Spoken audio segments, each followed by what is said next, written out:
también hay entonación escrita. Oral en el sentido que la persona comienza a modular la voz, ¿no? Es la altura musical que se encuentra en un grupo fónico que determina los límites. Y el escrito serían las pausas de entonación, lo determinan ya los signos de puntuación. Ahí no se escucha nada, pero se lee. Y haciendo una síntesis de lo oral y escrito, dice, una misma palabra, frase u oración varía de significado o de la entonación con que la pronunciamos. Por ejemplo, la palabra pérdida y perdida, ¿no? La palabra continuo y continuo, ¿no? Al cambiar la entonación, cambia el significado. Ahí abajo tenemos algunos ejemplos. Dice, los corruptos a la cárcel. Y abajo dice, los corruptos a la cárcel también. Pero date cuenta la entonación. La primera simplemente afirma y la segunda lo pone en duda. ¿Los corruptos a la cárcel? ¿No? ¿Cómo lo pone en duda? Preguntando. Porque una pregunta también es una muestra, una expresión de duda. Bien, la otra frase dice, Señor, Carlos es un irresponsable. La coma está después de Señor.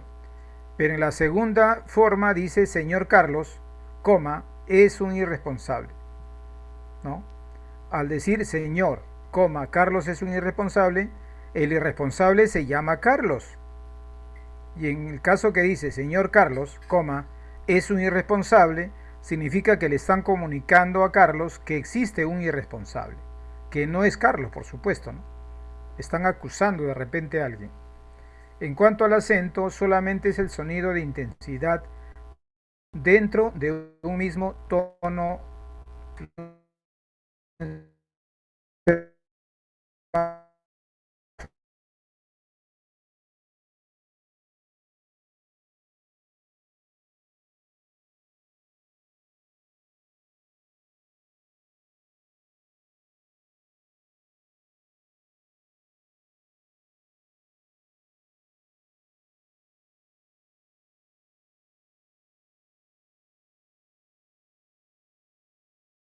O sea, ¿de qué se trata, no? Se trata exclusivamente de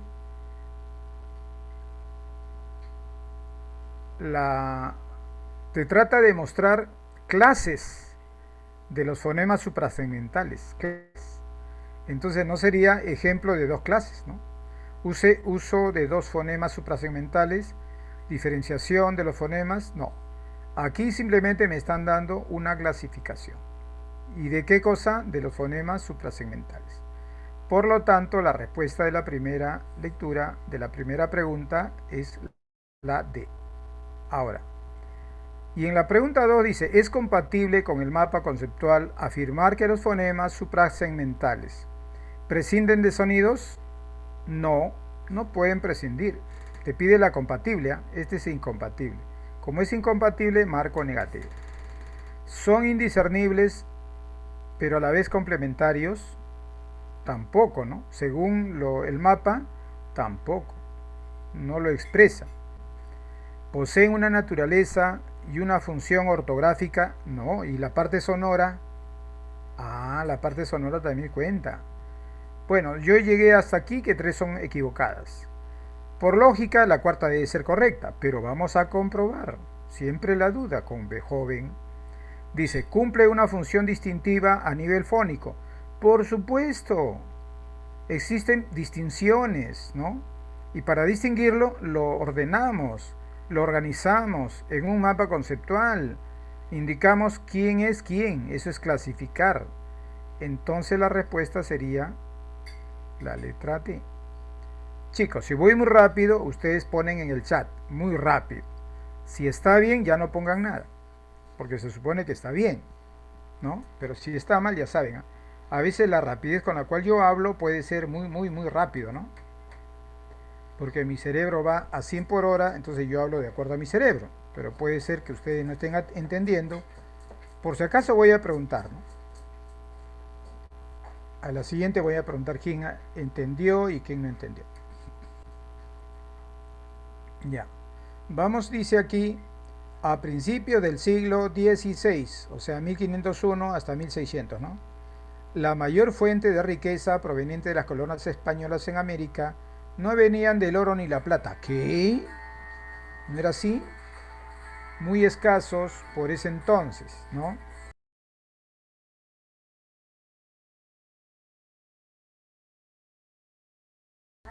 Claro, en verdad nosotros siempre nos han dicho, ¿no? Que los españoles se llevaban nuestro oro y nuestra plata, ¿no? Pero no solamente eso dicen. Mira, la fuente de riqueza, ojo, te está dando la fuente de riqueza. Dice, no venía del oro ni la plata, muy escasos por ese entonces. O sea que cuando los españoles llegaron a América no encontraron mucho oro ni plata, ¿no? Pues lógicamente, porque estaba debajo de la tierra, sino especialmente de los cultivos de caña de azúcar. Mira, ve, o sea que en otros lugares de repente habría caña de azúcar, ¿no? Pero en pocas cantidades, ¿no? Pero en el Perú digo en América, había bastante, ¿no? Era parte de su, ¿cómo se llama cuando es la riqueza? La flora, ¿no? Era flora, la flora de América, ¿no? La flora refiere a las plantas y la fauna a los animales, pues, ¿no? Ya. Estos cultivos no muy complejos en cuanto a tecnología agraria, o sea, no había mucha tecnología agraria, ¿no? Utilizaban elementos rudimentarios, ¿no? Precisaban de terrenos extensos y vírgenes por una parte y de abundante mano obrera no necesariamente cualificada, o sea, preparada para eso, ¿no? O sea, cualquiera podía sembrar, ¿no? Y a la vez cosechar, pues, ¿no? Bueno, pero mira qué más utilizaban, ¿ah? O sea, era un lugar propicio, pues, para obtener bastante caña de azúcar, porque dice acá, mira, ve, extensos terrenos, ¿no? El español, bien fuera por orgullo o por pereza, bueno, el español en verdad siempre ha sido orgulloso hasta ahora. Tú ves un español, siempre en un grupo se da como el agasajado, ¿no? No sé si tú te habrás dado cuenta. Pero en Europa, ¿no? En Europa lo ven como el sirviente de Europa. Lo ven al revés, ¿no? Bien fuera por orgullo o por pereza. No estaba el caso de trabajar en ello. O sea, un español que trabaje pues sembrando es raro, pues, ¿no? Y el indígena indiferente al jornal, pero muy sensible a la pérdida de su libertad. O sea que el indígena sí trabajaba, ¿no? O sea, jornal dice, ¿a qué se refiere jornal? Al pago que le daban, ¿no? Y en verdad era indiferente al dinero, o sea, no importaba trabajar sin dinero, no le importaba al indígena. Pero eso sí, lo que no podía aceptar es perder su libertad. La solución vino de África y resultó ser la importación de esclavos negros. Como los indígenas de América no trabajaban, no sabían trabajar no digamos no sabían, sino que no querían perder su libertad trabajando ahí como esclavos, ¿no? Entonces trajeron gente de África. Y no podía ser de otro modo, por motivos de peso en aquella época. ¿Por qué? Porque así como América había sido invadida y colonizada, África también había sido colonizada y ya se hacía uso de los negros para poder utilizarlo como esclavos. Es más, el esclavo en esa época no es el nombre o la idea que nosotros conceptuamos, ¿no? No. Eran menos que animales, menos que animales. El esclavo era menos que animal. Así como tú a veces tienes tu perrito, ¿no? Y lo haces aparear y lo vendes el perrito porque tu perrito es de raza. Ya, esa forma animalesca también la aplicaban en los esclavos. La legalidad de la esclavitud de los negros descansaba en la independencia de los reyes indígenas africanos, que suministraban esclavos. O sea, en África ya existía ya el esclavismo. Y los reyes, que eran los dueños de los esclavos, lo vendían, pues. Imagínate, ¿no? Su propia raza le hace daño a la otra raza. Increíble, ¿no? Pero así ocurre, pues, ¿no? El soberano europeo no tenía la culpa de que aquellos no fueran esclavos, sencillamente porque ya lo eran antes de ser vendidos a los traficantes europeos. Mira, en esa época ya traficaban con personas. Bajo esta sencilla justificación, fue como prácticamente sin discusión, a excepción de algunas dudas, pero poco persistentes, procedentes de alguna orden religiosa. O sea, algunos religiosos decían, oye, ¿cómo es posible que pongan esclavos a trabajar, ¿no? Algo así. Se mantuvo la esclavitud del negro como aceptable hasta el siglo XVIII. O sea, se entendía como que era normal tener un esclavo negro, ¿no? Aunque parezca increíble, no se presentó nunca durante ese periodo, mira, 2 siglos, ¿no? Ningún cuestionamiento de peso que pudiera atentar contra esa institución del esclavismo. Y no solo en España, sino en ningún país del viejo mundo. O sea, en cualquier lugar, España, Europa, nadie decía, oye, son esclavos, ¿no? Para ellos era normal. Pobrecitos los esclavos, menos todavía, ¿no? Pero volviendo a finales del siglo XV y principios del siglo XVI, podemos observar que la esclavitud del negro no era una novedad del momento, ¿eh? O sea, ya había. Desde mucho antes del descubrimiento de América, la esclavitud era algo familiar en Europa y muy común en el sur de Europa. Portugal, por su relación con el norte de África, porque estaba más cerca, ¿no? Y por sus factorías comerciales, o sea, por sus talleres establecidas a lo largo de la costa occidental africana, había hecho del esclavo negro una figura muy habitual en la sociedad española. O sea, tú ibas a Portugal y encontrabas esclavos negros, ¿no? Por eso que los portugueses, la mayoría son gente de raza negra, ¿no? Que los trajeron a Brasil, ¿no? Los trajeron a Brasil y por eso que en Brasil hay más negros, ¿no? Ya. Mira, ahí está el español con sus esclavos. No tenía nada, ahora tienen trabajo, casa y comida. Ajá. Pero, o sea, es cierto, tenían trabajo, pero... Y siempre han tenido casa, ¿no? Pero una casa poco acogedora, ¿no? Y comida también tenía, pero poca comida, ¿no? Y aquí no había variado, porque también le dan comida solamente para que se mantengan vivos, nada más. Bueno, vamos a la pregunta 3 que dice, ¿cuál es el tema del texto? ¿De qué estaríamos hablando acá?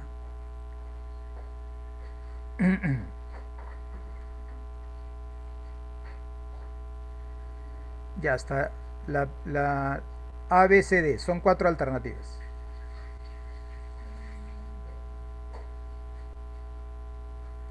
Y todo eso nos están hablando de cómo se inició el esclavismo, o mejor dicho, cómo se presentaba el esclavismo negro en la época de España del 16, siglo XVI.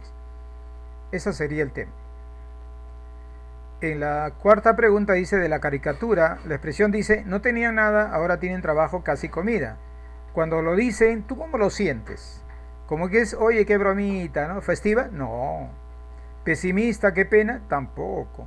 ¿Cómo percibes que la persona que habló eso, que está acá en letras mayúsculas, en verdad es una expresión burlona, ¿sí o no? Claro, es una expresión burlona, ¿no? No es que está comunicando algo, ¿no?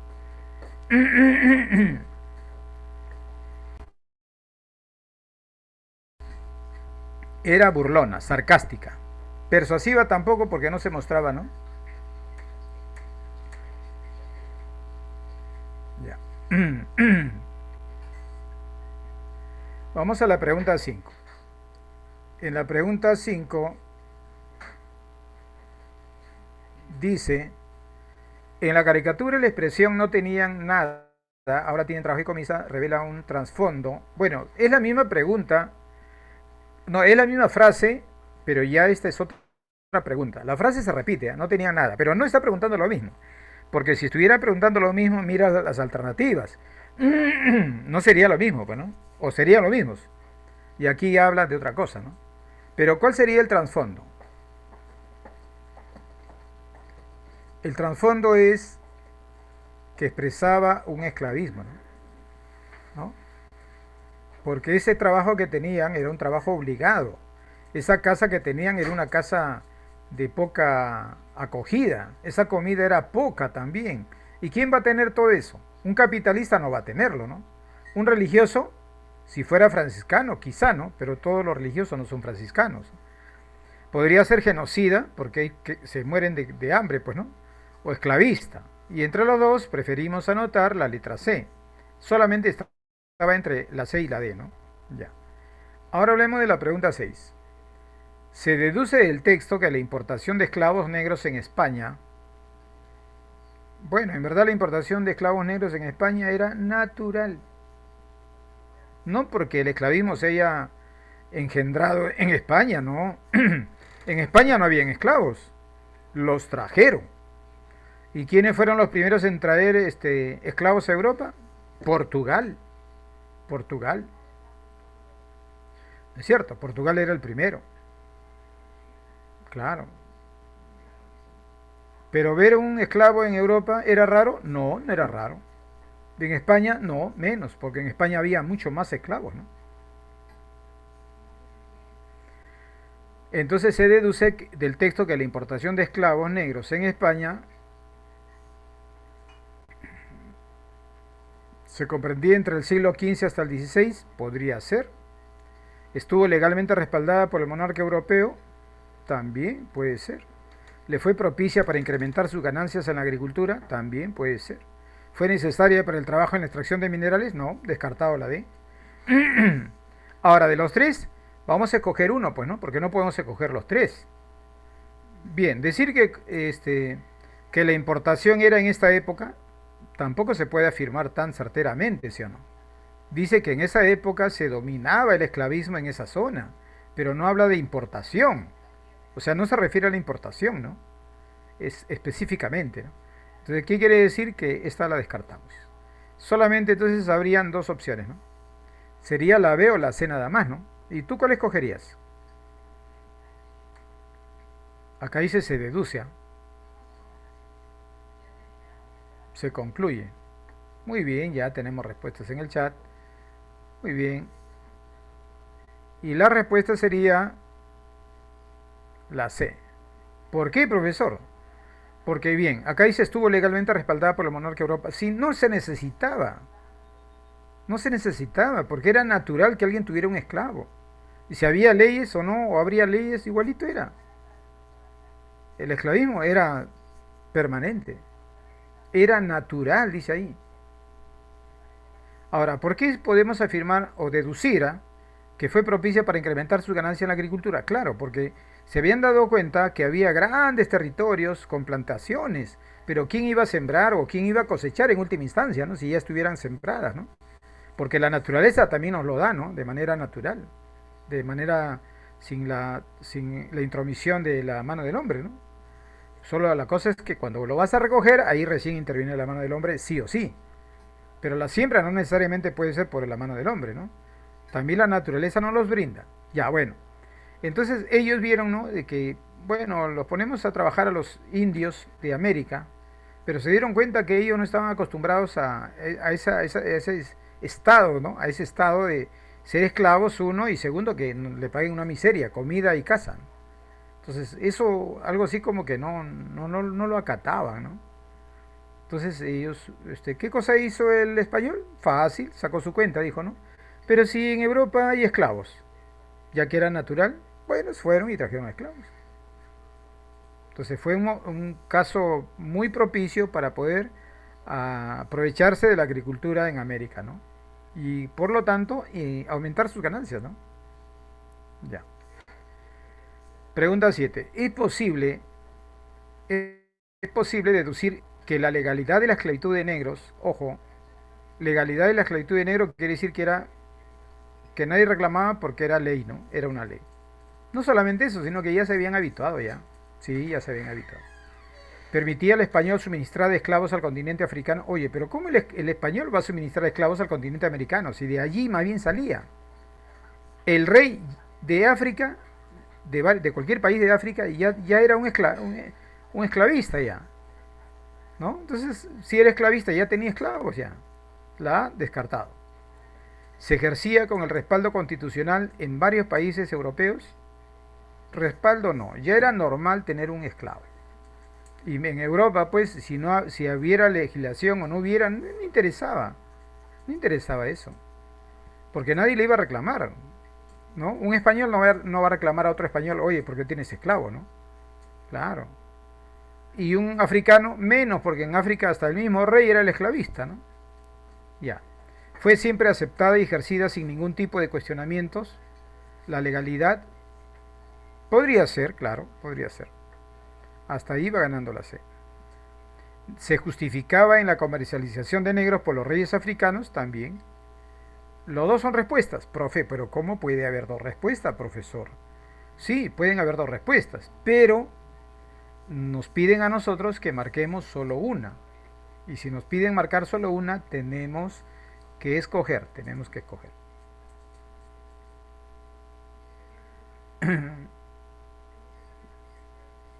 Y escojo, y ustedes escogen, y yo escojo, usted escoja. Bien, ya hay respuestas en el chat. Ya no voy a decir todavía si es correcto o no, pero ya había una respuesta. Ya había una respuesta. Y en la pregunta 7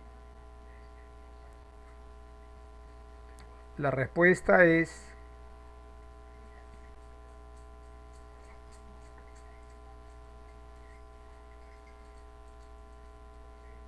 dedo. ¿Por qué, ¿Por qué ponen entre comillas?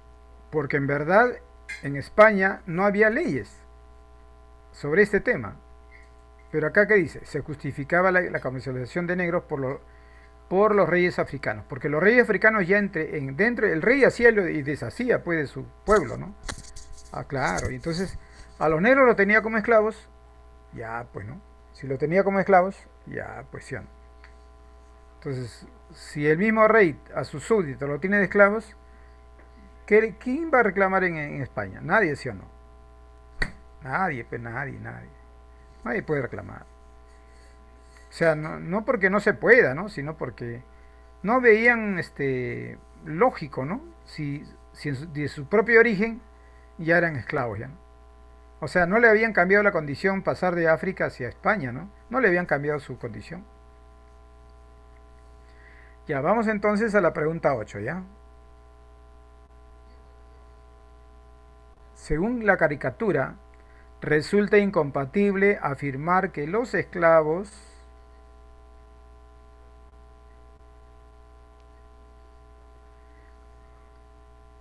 a ver, carecían de alguna remuneración, no le pagaban. Eso es verdad, no le pagaban, no le pagaban. Eran despojados de su libertad.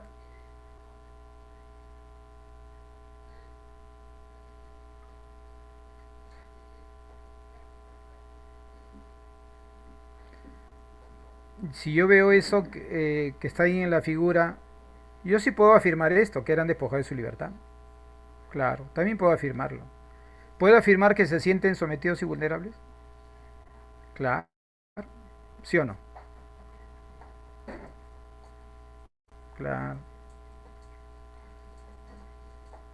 ¿Conservaban su libre albedrío? No, pero si lo estás viendo, lo estás viendo amarrados, con grilletes. Entonces sería la D. Y en el chat también dijeron la D. Muy bien. ¿Sí o no? Ya. Vamos al siguiente texto. Ah, no, aquí hay una pregunta 9. Si a principios del siglo XVI la mayor fuente de riqueza proveniente de las colonias españolas en América hubiese sido del oro, porque ojo, fue de la caña de azúcar, ¿ah? Pero ¿qué pasa si no hubiera sido la caña de azúcar la riqueza que se llevaba el español, sino más bien el oro? ¿Qué hubiera pasado?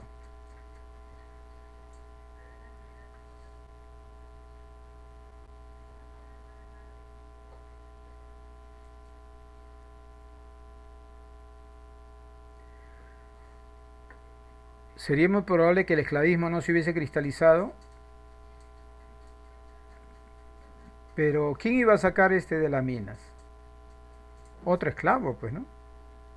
Porque el indígena menos. El indígena sembraba, claro.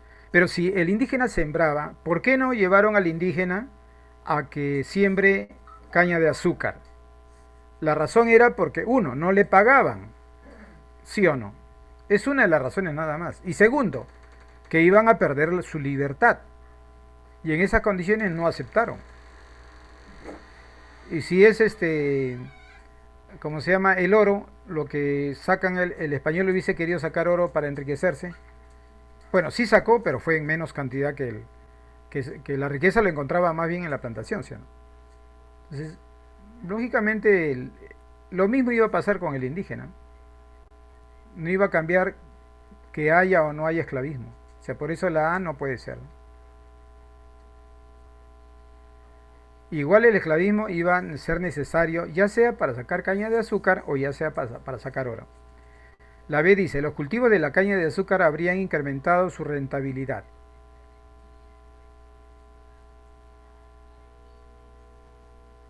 Pero ¿por qué si había abundante y nadie lo aprovechaba, más bien aprovechaba el oro, no hay relación? ¿España habría prescindido de la compra de los esclavos africanos? Podría ser. ¿Los indígenas habrían sido indiferentes a la extracción de este metal? Bueno, en verdad ya esto es cierto. Esto es cierto, ¿no? Entonces en este caso sería la C. España habría prescindido de la compra de esclavos africanos. Vamos al siguiente texto. Habla de docentes universitarios por tipo de universidad según sexo. Mira, azul igual a hombre, rosadito igual a mujer. Qué coincidencia, ¿no? Ya, en las privadas, ¿quién más enseñan? Varones. Mujeres menos. En públicas, varones también ganan. Mujeres menos. Entonces siempre los docentes universitarios, ya sea en el nivel privado o público, los varones son la mayoría de docentes universitarios. La pregunta sería si es porque son más inteligentes y la respuesta es no. No, no está midiendo eso. No, no está midiendo eso. Si no está midiendo quiénes más se dedican nada más. Y segundo, si decimos que es por esa razón que son más inteligentes, pues no habría una comprobación, mejor dicho, ¿no? Porque solamente sería una idea nada más, ¿no? De alguien que odia a las mujeres, quizás, ¿no? O sea, no se justifica, no se justifica. ¿Por qué creen que hay más docentes universitarios varones y menos mujeres, ya sea en la privada o pública? Una de las respuestas, ¿sabes cuál sería? Que las mujeres les gusta otras actividades o hay otras actividades más rentables, también puede ser, ¿no? Claro, claro, más rentables. La otra es que de repente, como están en un ambiente machista y los alumnos son terribles, entonces sí, ¿yo para qué voy a renegar con alumnos terribles? ¿No? Mejor me dedico a otra cosa. No, no me gusta eso, no me gusta. Porque hay algunos que enseñan sin vocación también, ¿no? Claro. La mayoría enseña por vocación, pero hay algunos que enseñan sin vocación. Entonces algunos dicen, bueno, como se gana bien en la universidad, voy a enseñar. Ya, pero ese es sin vocación, solamente porque le van a pagar un dinero que va a satisfacer su necesidad nada más, ¿no? Ya. Ya, mira, ¿qué proporción hay? 65 a 35. Mira, 65 a 35. 74 a 26. Aquí es más o menos de 3 a 1. En públicas es de 3 a 1. Y en privadas es de 7 a 5. De 7 a 5. A ver, ¿cómo saqué ese 7 y ese 5? Estudié en el APU, pues joven. Bien, vamos a la pregunta 10. Dice, el autor del gráfico tiene qué intención, o sea, cuál es la idea del... O sea, ¿qué es lo que nos quiere transmitir? ¿Qué nos quiere hacer conocer? Analizar cualitativamente la situación de los docentes a nivel universitario.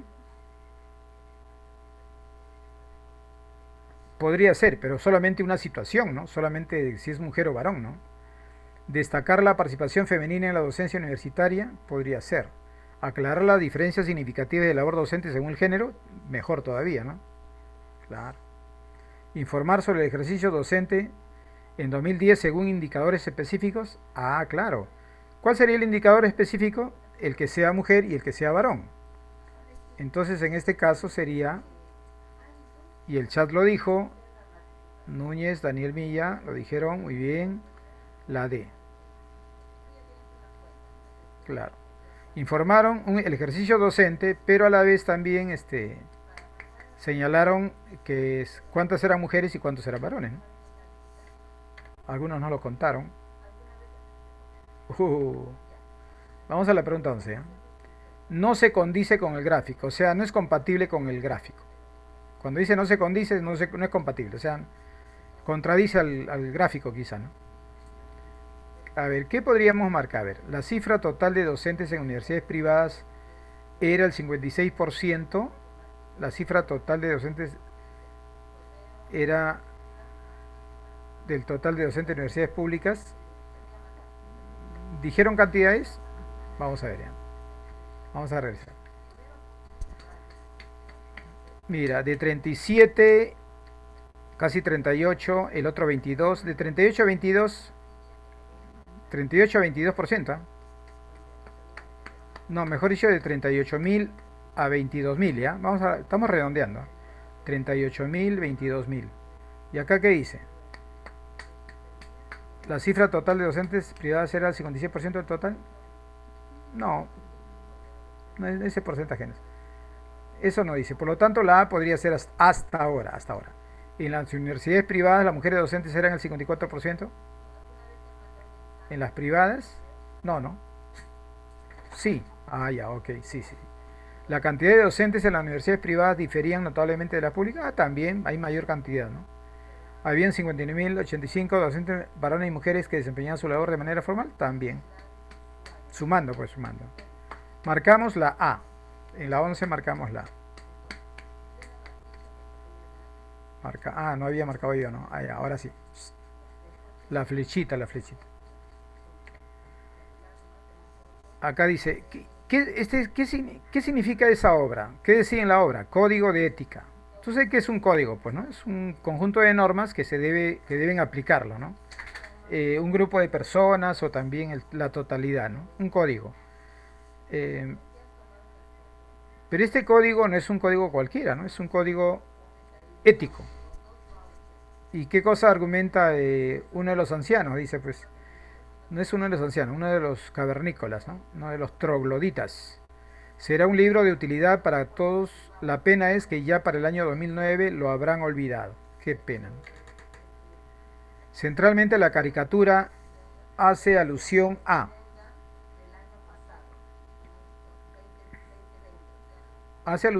que la ética no es buena, pero que no lo van a aplicar, ¿no?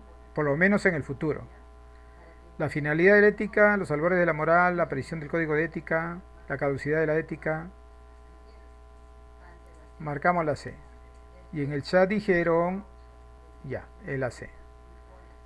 En la caricatura, la frase, lo habrán olvidado, implica que no lo van a tomar en cuenta, ¿no?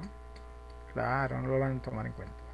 Entonces en la 13 vamos a colocar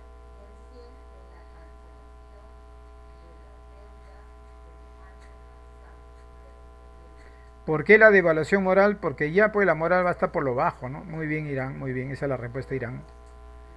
Claro, la moral no se considera porque lo han olvidado, dice pues.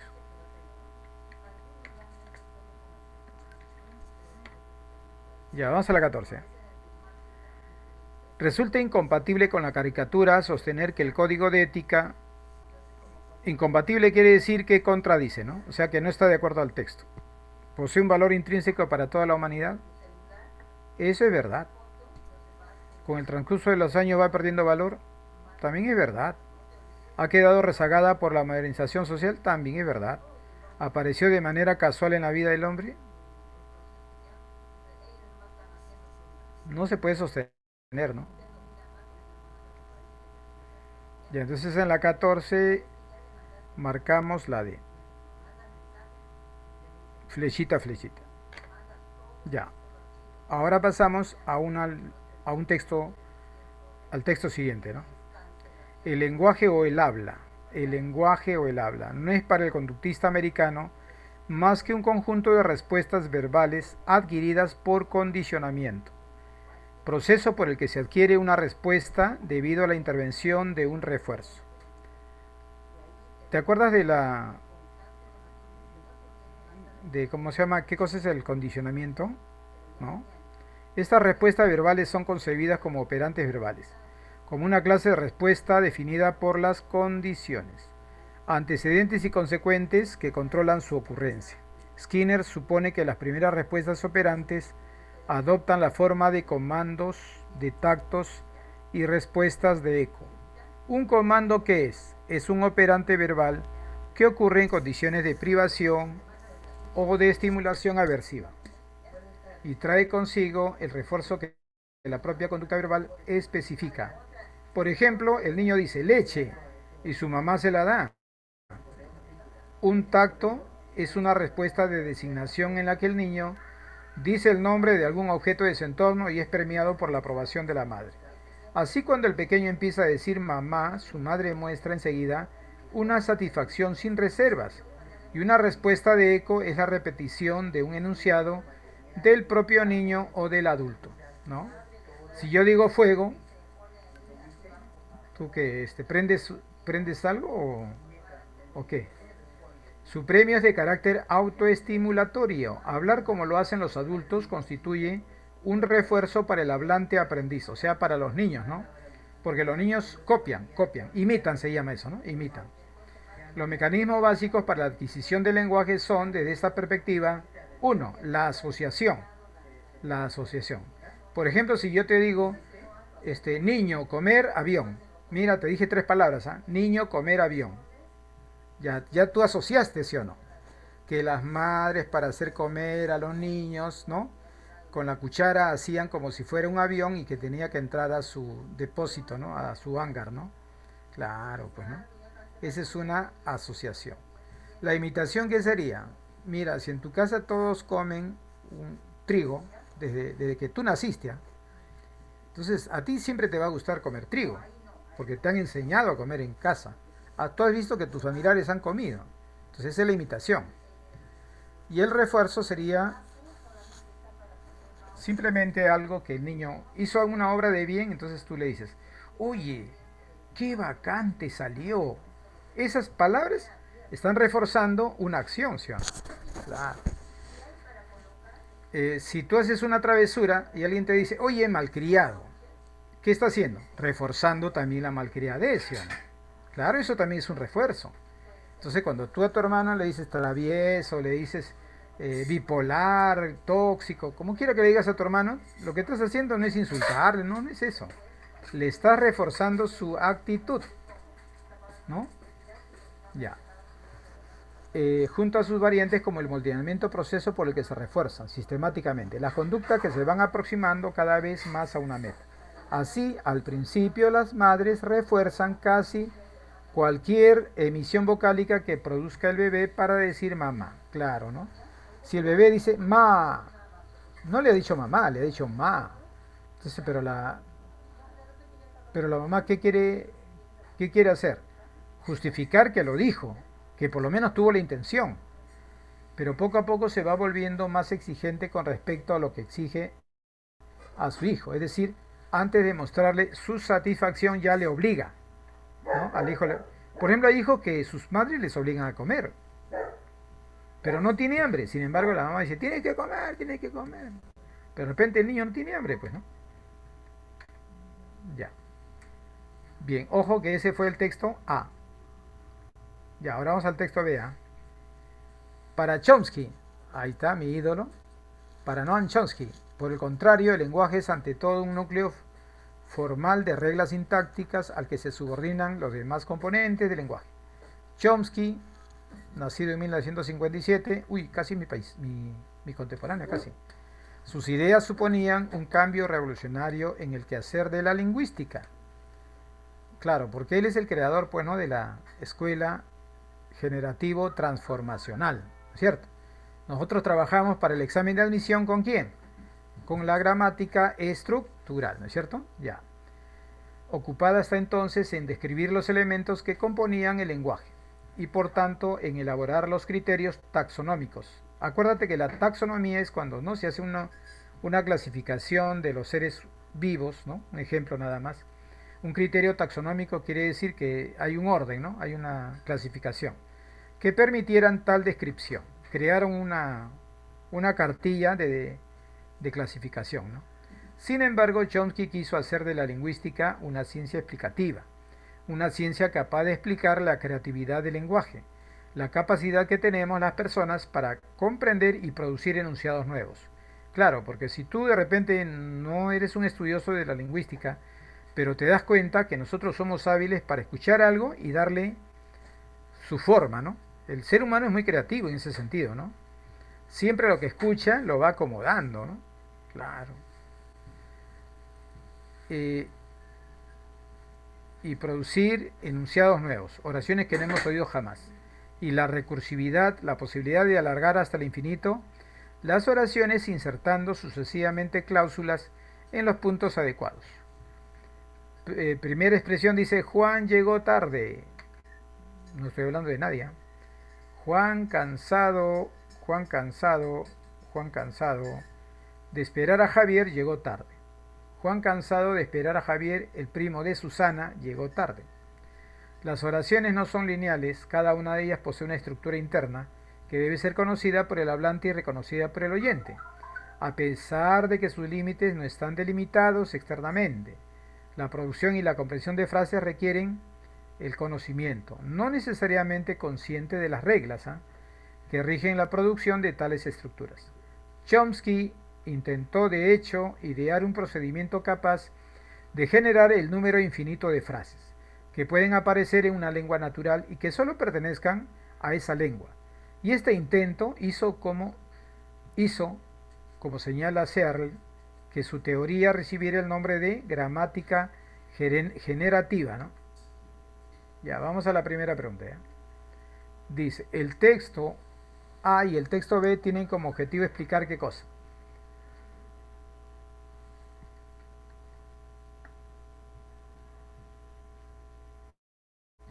Muy bien, Daniel, esa es la respuesta. La naturaleza de la producción lingüística, ¿no? O sea, ¿cuál es la naturaleza? ¿Cuál es su característica, ¿no? Pregunta 16ª, en el texto A, el sentido del término ocurrencia. Ocurrencia es que se da, ¿no? Se materializa, ¿no? Podría ser producción o aparición. Bueno, si pones aparición también pondrías presencia, ¿no? Claro, el término con mayor precisión léxica sería producción. Producción. Dice, no se condice con el texto B. O sea, no es incompatible, mejor dicho, con el texto B. ¿Cuál es incompatible? ¿Cuál es incompatible con el texto B? A ver, el medio circundante del hablante es determinante para la adquisición lingüística. No, no solamente así. Eso está contradiciendo. Podría ser la A, ¿no? El ser humano posee una capacidad innata para producir, comprender en un... Claro, es un campeón. Las expresiones lingüísticas perceptibles poseen una estructura profunda y subyacente, también, claro, subjetivo incluso. La tesis lingüística chomskiana era diametralmente opuesta al quehacer descriptivo, también, claro. Porque uno describía, pero el otro creaba, ¿no? Creaba. Entonces, entre la A, la A nada más, porque hay tres descartados. Respuesta la A. El medio circundante del hablante es determinante para la adquisición lingüística. Pregunta 18ª. De lo sostenido en ambos textos, A y B, ¿qué podríamos inferir? Presente elementos verbales que se hayan organizados entre sí. Se haya condicionado por el desenvolvimiento lingüístico de adultos. Refleja la asombrosa creatividad comunicativa de los seres humanos. Está subordinado a las reglas sintácticas de la gramática universal. ¿Qué podríamos inferir de los dos casos?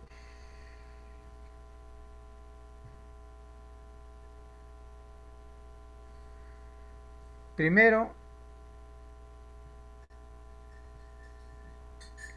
esto se aplicaría, lo que está en la B se aplicaría solamente en el caso A, ¿no? Pero acá dice A y B, descartado por eso. refleja la asombrosa actividad comunicativa de los seres humanos también. No se puede inferir eso. Estaría entre la A y la D.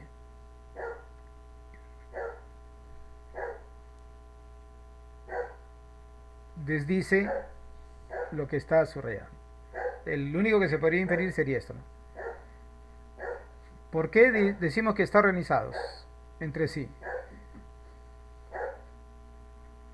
¿Por qué se dice? Porque tiene un contenido sistematizado, ¿no?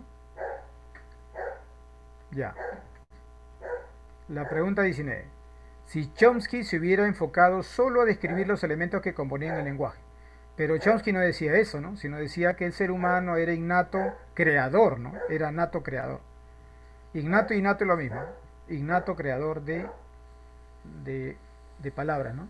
Y de ideas también, pues, ¿no? Que son equivalentes. Entonces,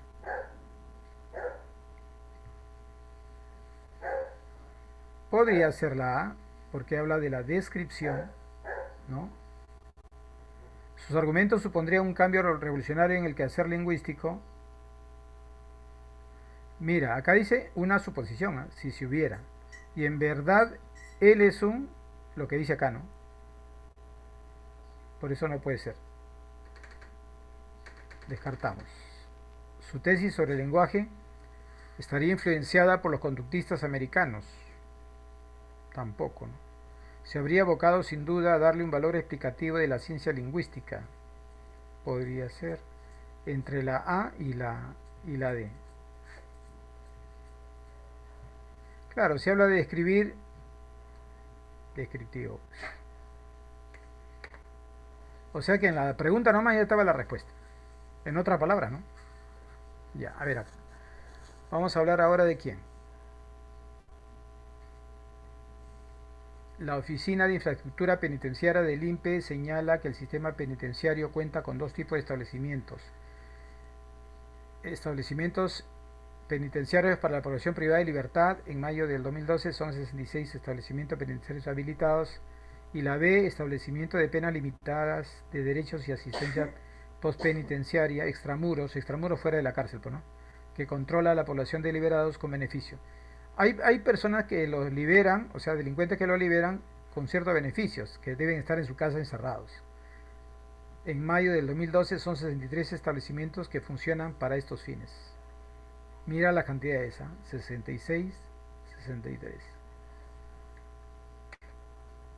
Respecto de la infraestructura intramuros, el Reglamento de Organización y Funciones del Instituto Nacional de Penitenciario señala en sus artículos la clasificación de los penales en los tipos, en 4 tipos, ¿no? Así tenemos que hay un 24% de penales, o sea, la cuarta parte, con más de 1.200 internos, a los que podríamos llamar establecimientos penitenciarios grandes. Sin embargo, al compararlos con su capacidad de albergue, podremos afirmar que en realidad no son grandes en capacidad, sino en ocupación. O sea, son chiquitos, pero como están apretados, lo que significa que se encuentran con mayor índice de sobrepoblación, están sobrepoblados. Qué novedad, ¿no? Qué novedad. Ahí está, mira, ve. En el sector de 26%, son más, ¿no? En el sector D, o sea, gente más pobre, ¿no? El sector A es gente más rica, pues, ¿no?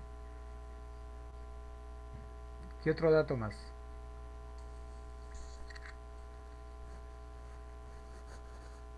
Que donde hay menos es en el segundo sector, sector B. ¿Por qué será, no? O sea, capa media, hay menos.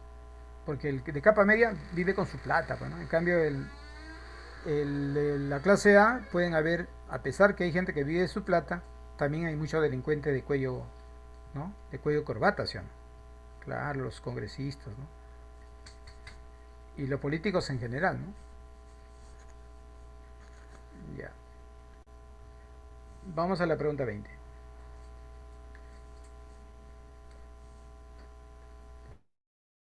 A ver, acá tenemos 2, 3, 4 y 5 preguntitas.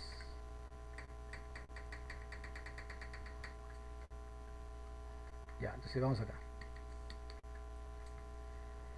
El autor del texto tiene la intención de, bueno, en verdad nos quieren dar el número de presos, en qué zonas, etcétera, ¿no? Habla de cantidades. Mm, Hablar de los cuatro tipos, no esto, no es esto. Aclarar la cantidad de establecimientos penitenciarios, no, pero no solamente eso, sino la cantidad de los alojados, ¿no? Claro, no es establecimiento, sino de los que están ahí hacinados.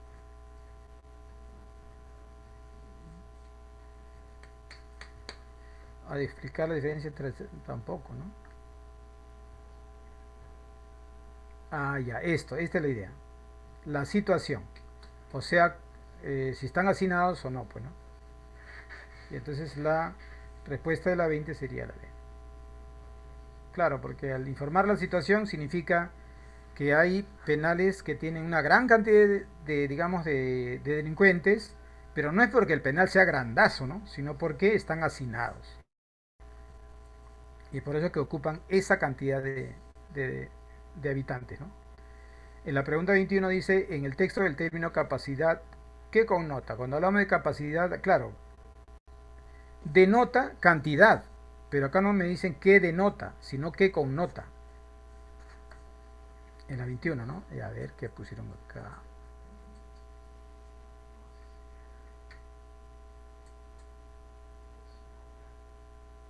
Podría ser hacinamiento, claro.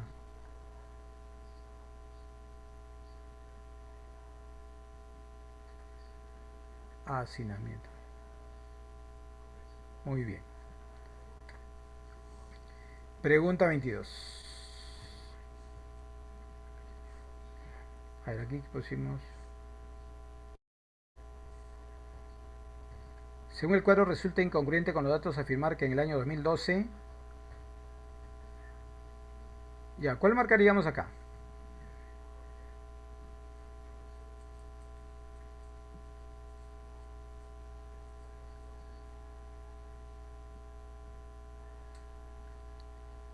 Te está pidiendo, mira, mucho cuidado. Incongruente. Según los penales tipo D deben albergar no más de 199 reos. Eso es verdadero. Las regiones de Puno y San Martín carecen de los penales tipo A.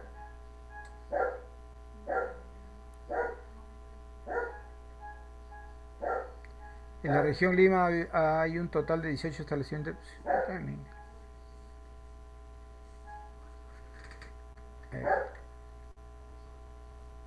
Ahí está, sería entonces la D. La menor cantidad de los penales se hallaba en la región de Puno. Eso es incongruente. Por las cantidades que estaba mencionando. Ahí está. En el altiplano, a ver, a ver.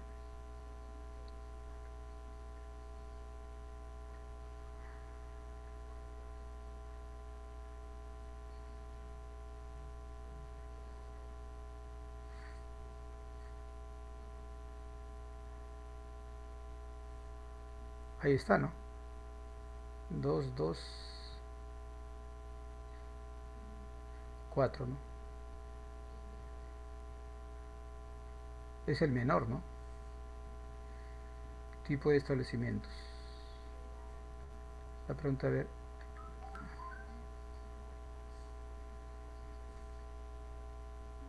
El año 2002.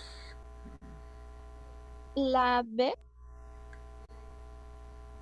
¿Bebé o dedo?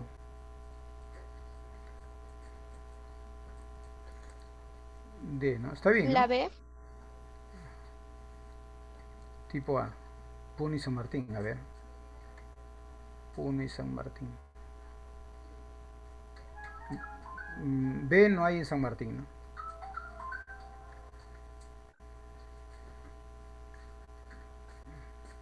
Hoy, ¿qué estoy haciendo? San Martín no hay B.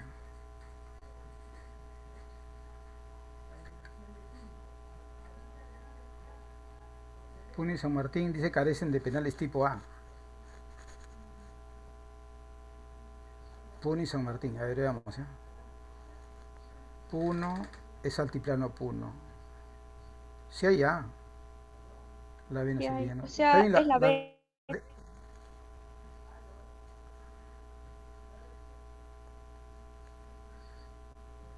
Ah, claro, por ser falso, ¿no? Claro, por ser falso. Ya, entonces borramos esto. Borramos esto y marcamos. Marcamos el otro. Ya listo. Esto no es verdad. Ya del texto se puede inferir. Ya esa es la pregunta última, ¿no?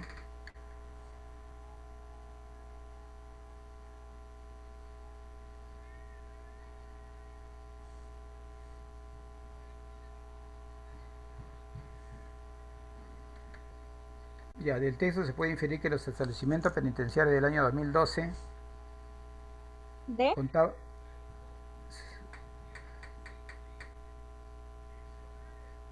La B, ya otra.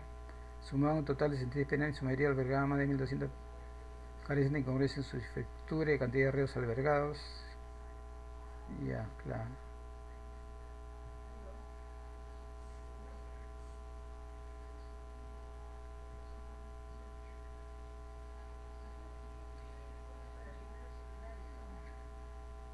Porque si bien decían que tenía tanta cantidad de habitantes, por la cantidad de habitantes sacaban la conclusión de que la infraestructura era muy grande, ¿no?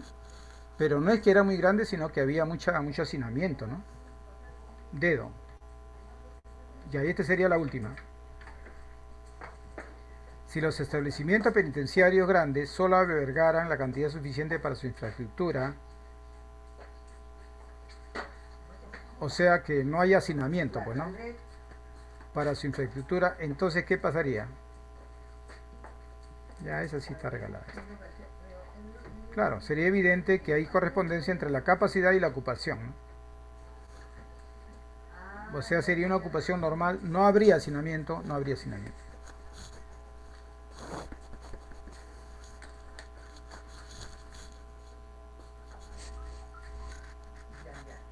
Ya, vamos a ver. Vamos a ver ese texto.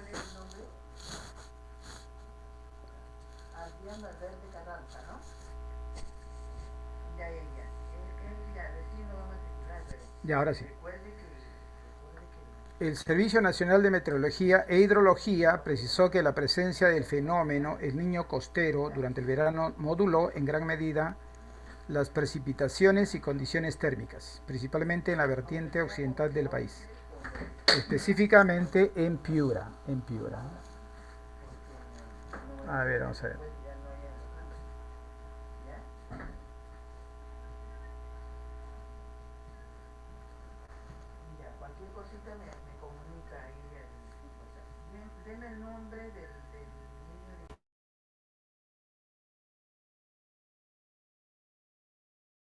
Ya, el Niño Costero durante el verano moduló en gran medida las precipitaciones y condiciones térmicas, principalmente en la vertiente occidental del país. Moduló quiere decir que aumentó la temperatura. En este caso sería que aumentó, ¿no? Porque, o sea, también puede bajarla, lógico, pero en este caso aumentó, ¿no? Modular quiere decir que cambió su temperatura normal. Explicó que su rápida formación, sobre todo de origen atmosférico, estuvo asociada al debilitamiento de viento del sur e incursión de viento del norte de características cálidas y húmedas, lo cual propició el desplazamiento de aguas cálidas tropicales hacia la región costera, fortaleciendo el proceso de realimentación océano-atmosférico en conjunción con la estacionalidad de las lluvias. Y aquí está, ¿no? Está la imagen. A ver, mira, 3 de marzo, 6 de marzo, 23 de marzo, 25 de marzo, 9 de febrero.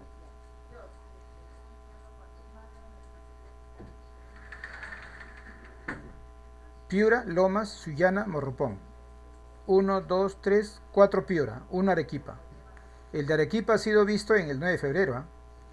En cambio, lo de Piura son todos vistos en marzo. ¿Cuál es el que se vio antes? Arequipa. Y ahora, ¿qué pasa eh, en Piura, ¿no? En forma general, ¿no? Cada vez que va pasando el tiempo va disminuyendo la cantidad de lluvias. Va disminuyendo, ¿no? Sin tomar en cuenta el lugar, pues de Piura, ¿no? Porque puede ser Piura, Piura, en Lomas, en Sullana, Morropón, ¿no? Se va bajando, va bajando, va bajando, va bajando. Pero ¿dónde siempre estuvo bajo? Mucho antes del 3 de marzo. ¿Eh? ¿Dónde estuvo menos? Mucho antes de marzo y mucho después del 25 de marzo. Arequipa tenía menos precipitaciones, menos lluvias, ¿no? Menos lluvias. Ya. La pregunta sería, el tema central del texto es, si está hablando de lluvias,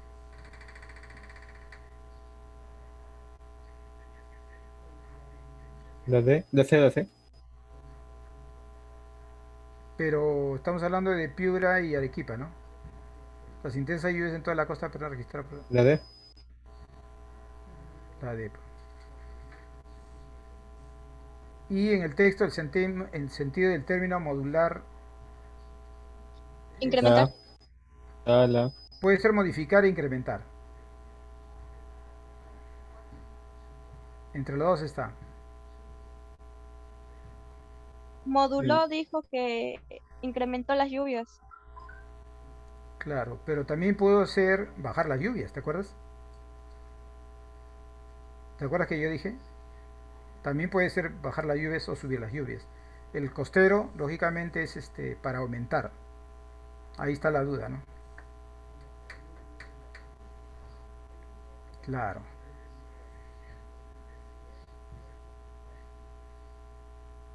En el texto, el sentido del término modular es... Porque está hablando de que aumenta, siempre incrementa, ¿no? Siempre incrementa. Si hablamos en este texto, el costero siempre trae incremento, pues, ¿no? Siempre el costero va a incrementar.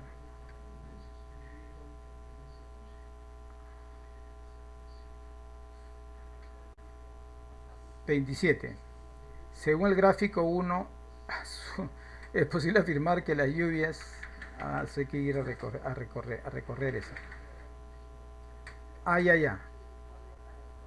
Heterogéneos. Claro, pues, porque en diferentes lugares de Piura había diferentes, ¿no? Cantidades, ¿no? Del gráfico es posible inferir que Arequipa, ya eso sí se acuerdan de Arequipa, ¿no? Eso sí se acuerdan de Arequipa. ¿Dónde hubo más lluvia? Piura. No, en Arequipa nomás. O sea, dice, inferir que en Arequipa, como vimos que en febrero el máximo de lluvias fue menos que cualquier parte de Piura, ¿no? Pero su máximo fue en el mes de febrero, porque es el único dato que tenemos, ¿no? Porque en ese cuadro están los máximos, y los máximos se han dado en ciertas fechas, y la única fecha presentada bueno, en Piura se han presentado como 5 fechas, ¿no? En cada ciudad, en cada pueblito. Pero el máximo en Arequipa ha sido en febrero, el 5 de febrero creo que dice. La B. Ya, si no se hubieran dado el debilitamiento de los vientos del sur y la incursión de vientos del norte, entonces, ¿qué hubiera pasado? Bueno, en verdad, ¿qué ocasiona ese encuentro? La aparición del niño costero, pues, ¿no? Entonces no habría habido eso, no habría habido. Ojo, si no hubiera habido ese fenómeno, sí hubo el fenómeno de debilitamiento de viento del sur y la incursión de viento del norte, sí hubo. Y por eso hubo el niño costero. Pero si no hubiera habido, no hubiera habido el niño costero tampoco, ¿no? La C. Ya, ahora acá tenemos... Nos alcanza tiempo. Ley que regula el uso de plástico ya es una realidad y plazos corren desde mañana. Mira. Conoce lo que dice la ley que regula el uso de plástico. Prohíbe la entrega de bolsas pequeñas menores a los 30 centímetros por lado. Todo esto se fue al tacho, ¿no? Minimizar el uso de los envases de Tecnocorp para alimentos. Mire, esta ley ya está dada, sin embargo no se ha podido cumplir por esto de que las cosas tienen que estar antisépticas, ¿no? O sea, los envuelven, están adentro cerradas, están cuidadas, pues, ¿no? Prohibir entrega gratuita de bolsas, sorbetes en supermercados, restaurantes. Increíble. Fomentar la producción de utensilios biodegradables de insumos también. Bueno, eso sí puede seguir dándose, ¿no? Plazo de implementación 36 meses. Prohibiciones que se aplican a la ley. A los 120 días desaparecen uso de bolsas, sorbetes, envases de base plástico. Mira, todo lo que tiene que haber desaparecido hace tiempo, ¿no? A los 12 meses, fabricar, importación, comercializar. Ya no se debe fabricar bolsas ni tampoco importar y menos comercializar. Ya, a los 36 meses. O sea, más tiempo le dan a quién. Fabricar, importar y comercializar bolsas no reutilizables. Envase de base plástica que no sean reciclables. Envase de Tecnopor que no sean reciclables o biodegradables. Se cree el impuesto al consumo del plástico. O sea, si alguien quiere consumir plástico, tiene que pagar un impuesto, algo más. En esta entidad del Estado se prohíbe el ingreso de plástico de un solo uso en áreas naturales protegidas. Por ejemplo, Lima no es un área natural protegida, ¿no? Pero por ejemplo el Manu sí, ¿no? Áreas declaradas como patrimonio cultural existen, ¿no? Las reservas, las pampas galeras, etcétera, ¿no? Áreas declaradas como patrimonio natural de la humanidad también, ¿no?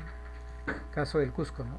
Museos administrados por entidad del Poder Ejecutivo también, ¿no? Hay zonas que el Poder Ejecutivo maneja, ¿no? En 180 días hábiles desde su publicación prohíbe la compra y uso de bolsas plásticas de un solo uso, sorbetes y envases de Tecnopor. Ya está. Más o menos tenemos una idea. Mira, pero ahí hay una línea, mira esta línea que está acá. De 2019 al 2023, mira, ¿qué va a pasar con el plástico? Este es el impuesto, ¿eh? Se va a aumentar el impuesto. Si una bolsa cuesta 50 céntimos, ahora costará 60. Aquí costará 70. Aquí costará 80, aquí 90 y aquí un sol. El doble. En el 2023 ya va a ser el doble. El impuesto a la bolsa, que no sé, creo que no ha subido, no percibo. Esta norma fue firmada por el presidente Vizcarra y fija límites para el consumo de bolsas y sorbetes. Este será el último verano en el que los peruanos... Mira, este será el último verano en el que los peruanos usaremos bolsas plásticas. Mentira. La norma que busca regular el uso de medido de los plásticos desechables establece plazos concretos para su cumplimiento con un periodo máximo de 3 años que culminará con el cese de la fabricación. O sea que ya no se debe fabricar, ¿no? En 3 años, ¿no? Importación, distribución, comercialización y uso de las bolsas no reutilizables, sorbetes y envases de la base plástica que no son reciclables, incluyendo los de poliestireno extendido, conocidos como Tecnopor. O sea, tampoco se le da pase al Tecnopor. Igual que el plástico tiene que eliminarse. La primera medida que se aplicará a nivel nacional será la prohibición de la compra, uso y venta de los elementos plásticos antes mencionados en las playas del litoral y de la Amazonía peruana. Ojo, los lugares más cuidados, la playa y la Amazonía. Esta restricción deberá cumplirse a partir del cuarto mes de vigencia. En el mismo plazo quedará prohibida la entrega de bolsas o envoltorios plásticos en publicidad impresa, diarios, cronograma de pago, información dirigida a consumidores. O sea, todo aquello que sea responsabilidad del Estado, pues, ¿no? Y de los medios estables que lo son en los periódicos, ¿no? En tanto, el año estará después de que pase un año estará restringida la fabricación, porque mira, puede ser que en el Perú ya no se fabrique, ¿no? Pero se puede importar, y también para eso la ley dice no se debe importar, tampoco debe haber distribución.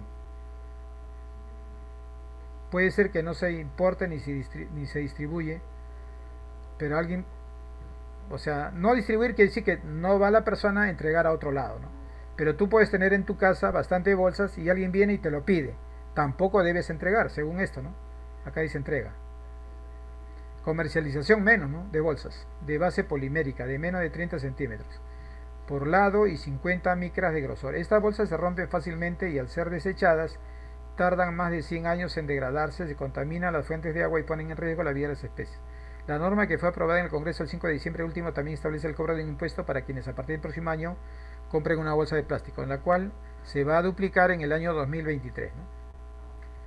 El tema central del texto se enfoca a esta norma que regula el uso del plástico en el Perú. Porque el presidente Vizcarra es el que firmó, se habla de Perú, pues, ¿no? Ya, en el texto el vocablo concreto tiene el significado específico, nombra, ¿no? Cada caso, cada caso. El título de la infografía, ¿qué destaca?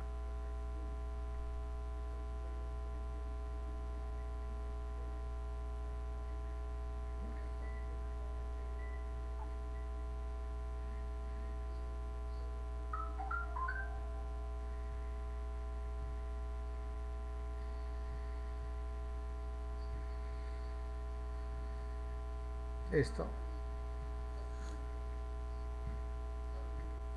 Se desprende del texto que esta ley distingue con fines ecológicos y sanitarios el plástico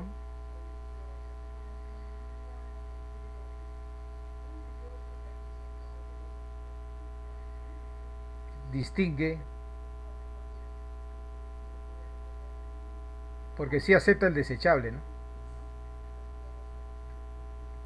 Es incompatible con la información proporcionada afirmar que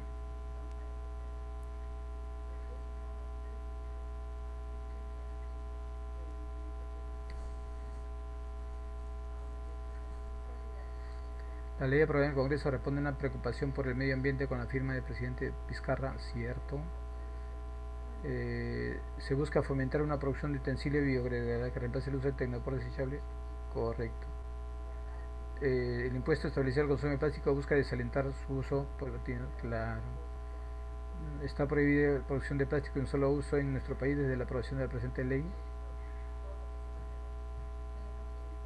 Desde la aprobación no, sería la B. Porque da tiempo, ¿no? Más de un año incluso, ¿no? Da tiempo para que se descarte, pues, ¿no? Ya, este es el último texto. Este es el último texto. Uy, a esta señorita la conozco. A ver, menos del 5% de las autoridades municipales elegidas en todo el país son mujeres. No ganaron ningún gobierno regional y el número de consejeras regional descendió. O sea que hay menos mujeres, ¿no? En la política. Los resultados de las elecciones municipales y regionales del 17 de octubre en cuanto a la presencia de la mujer son contundentes. De 1860 autoridades ediles que han sido elegidas por el periodo hasta el 22, solo 88 son mujeres. Ellas gestionarán 81 alcaldías distritales y 7 provinciales. Está hablando de la participación de mujeres en las elecciones regionales y municipales. Mira, ¿cuántas gobernadoras hay? Lo que era presidente regional, ahora se llaman gobernador regional. Mujeres no hay. Vicegobernadoras hay 5. Consejeras regionales 63. Alcaldesas 7 en la provincia, ¿no? En distritos 81. Provincial, regidores, ¿ah? Provinciales 452. Regidores distrital 2732. Total 3340. En los hombres, mira, ve. Ah, ya, pues mira, duplica, triplica. En el total nomás dice, mira, 334, acá dice 9528. Casi triplica, ¿sí o no? Casi triplica.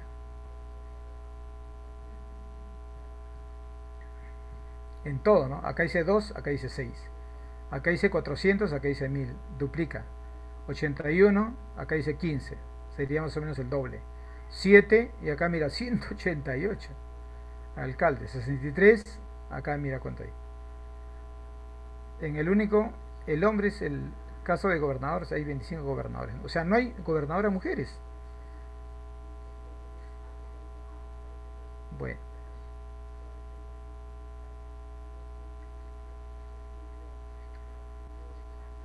Ya. Pilar Tello, de Idea Internacional, dice que la cifra ha aumentado un poquito respecto a los resultados de la contienda electoral del año 2014. O sea, ha habido un incremento, de todas maneras, del 3.1 al 3.6. Pequeño, pero ha habido incremento. Mejor cifra se obtuvo en las alcaldías distritales de 2.7 a 4.9. O sea, está aumentando la participación de las mujeres en los gobiernos como distritos y provincias y departamentos, ¿no? Sin embargo, ha experimentado un retroceso en lo que respecta al gobierno regional. Ninguna mujer ha sido elegida, además. Oye, ¿y por qué no hay una presidenta? Debería haber una presidenta, ¿no? Todavía no tenemos los datos sobre la representación indígena, pero como ya estudié en comicio pasado en los lugares donde se aplica, yo no he dicho Keiko por si acaso, yo he dicho simplemente mujer, nada más. Y, tampoco he dicho Verónica, tampoco he dicho. Cada quien elige lo que quiere, yo no voy a estar diciéndole, ay, vota por tal, sería ofenderte. Tú sabes por quién debes votar. Todavía no tenemos los datos sobre la representación indígena. Mira, al margen de que sean problemas de participación de la mujer, ahora, acá habla de un caso, representación indígena. ¿Sí o no?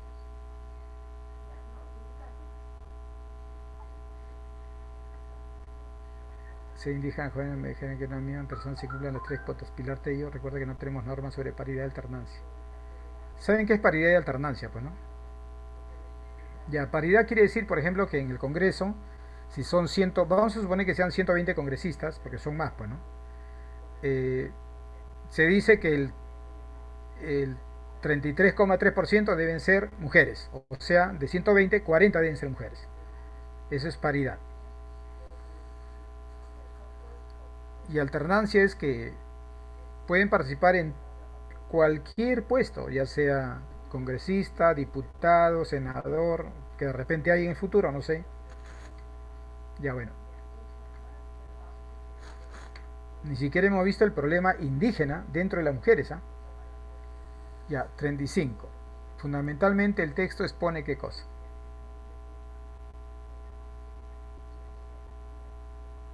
Mira, acá no dice que es urgente replantear la cuota de representación, porque eso ya está dado, ya existe ya. Sino que por más que exista esto, la cuota de representación de mujeres, por más que ya exista, y en la práctica no se está dando, pues. Ya, la C podría ser. Tampoco, la D tampoco, porque eso ya es ley, ya, esa es ley. Casi nula presencia. Nula no es, pues. La, la poca presencia de femenina, ¿no? El sentido de la expresión se aplica a cuota, alude a una obligación, ¿no? Normatividad, porque las normas son obligatorias, pues. Claro. Podría ser imposición también, pero como estaba de la mano de una ley, normatividad sería. A partir de lo dicho por Pilar Tello se puede inferir que la situación de la poca presencia de las mujeres en el gobierno local se podría superar con ¿cómo? Porque ya la ley está dada, por si acaso.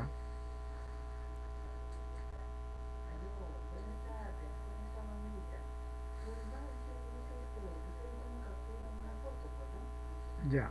Si bien hay ley, acá están proponiendo de todas maneras una ley.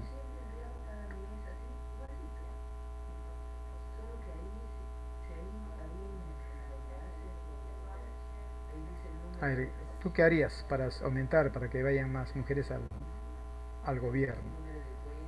Distritales, provinciales.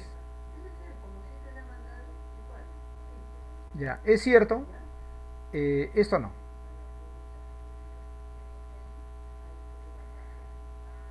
Esto puede ser, subir, claro. Nueva normativa, también puede ser. También puede ser. Mira, puede ser la A, la C y la D. Pero acá solamente dice alcalde nomás, pero no habla de gobernación. Limitado, entre la C y la D.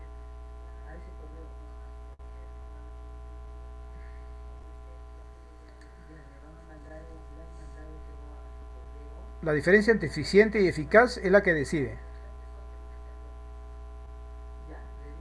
Eficaz es cuando se dan buenos resultados, ¿ya? Eficiente es cuando cumple nada más. Y acá es mayor cantidad, ¿no? La D. La información proporcionada por la infografía que permite